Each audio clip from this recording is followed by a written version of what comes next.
whitetail season here on AmericanHunter.org. We're into the second week of August here, and it was a good time for me to get out and clean up some of my clover plots. Clover plots like this, real narrow and long, are perfect spots for hunting over.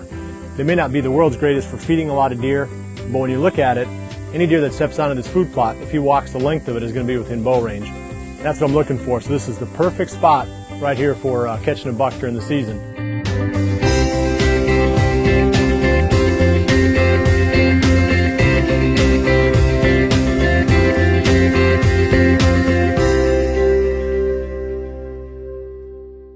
It's into the second week of August now, and the circumstances are starting to change for us on the fields.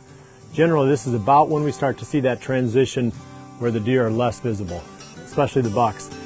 You know, somewhere around the 10th of August on, it starts tapering off. So we're going to expect to see a diminished amount of activity on the fields, but that doesn't mean that we're giving up looking for the bucks that we're after.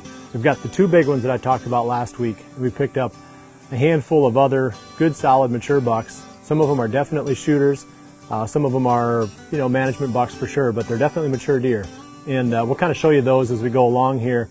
We have not found the other two bucks yet. We haven't found the G5 buck, and we have not found that big wide 9-pointer. They've all been on beans, and I don't expect that pattern to really change too much. As long as the beans are green, the deer will continue to feed in them.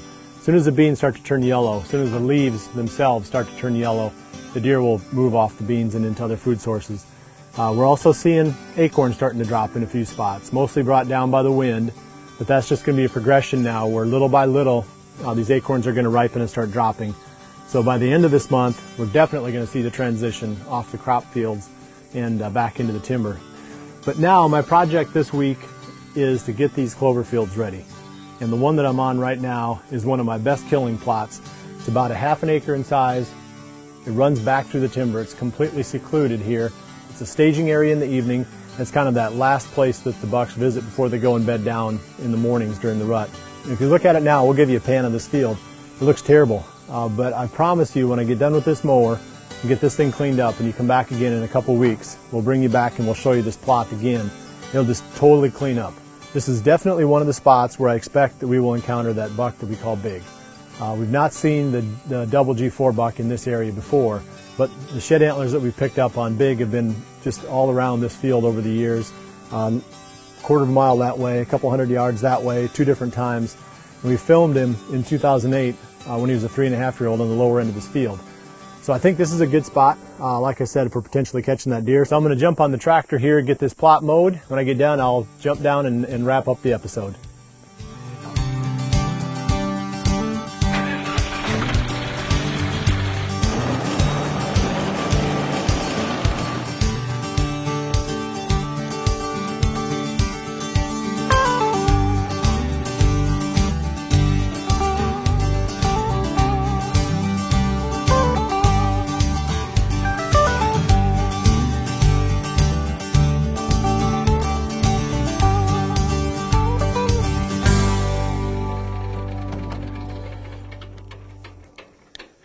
Well, that's a good job to get finished up.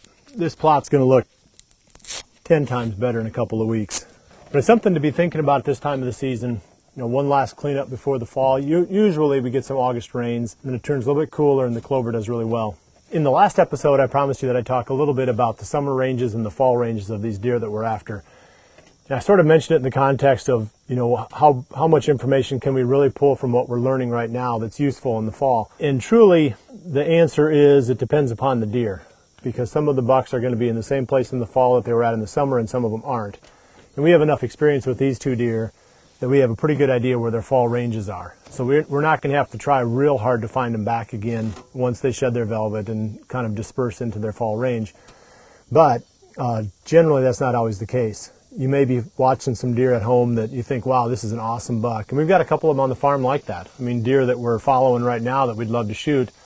They're not among the 4 that are on my primary hit list, but these are deer that we don't know nearly as well. And more than likely, once they come off their summer patterns, we're going to have to find them back again. Understand that transition does occur, and it'll be one of the main themes of the next few episodes.